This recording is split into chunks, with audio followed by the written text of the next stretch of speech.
अपने धर्म के नाम पर एक ग्रंथ तो आपको पता हो।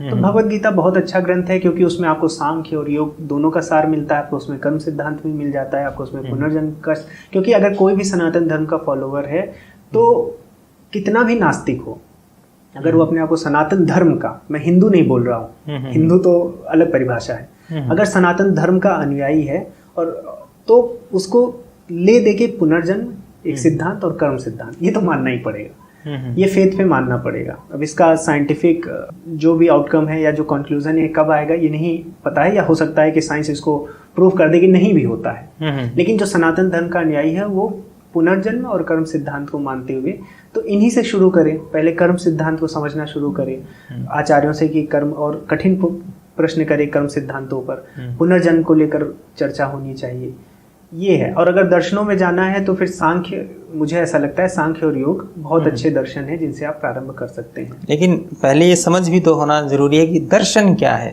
दर्शन सामान्यतः भी देखना, तो उसका एक अलग आध्यात्मिक महत्व है। ये इसमें क्या होता है कि जैसे मैं दर्शन बोलता हूँ, मुझसे कोई बोला होता है दर्शन आज से 7-8 साल पहले, तो मैं खुद नहीं समझ पाता ये दर्शन क्या है। और ये भी दुर्भाग्य है क्योंकि ऐसा ये शब्द है जो हमें नहीं बताया जाता है दर्शन के विषय में। दर्शन को आज कोई पढ़ाता भी है तो मोस्टली फिलॉसफी बोलते हैं। मैं भी कभी कभी दर्शन को यही बोलता हूँ कि चलिए मैं फिलॉसफी पढ़ेंगे आज, होता वो दर्शन है।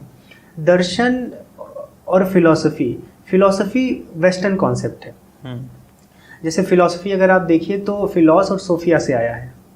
तो फिलॉसोफिया मतलब वहां पर ये होता है कि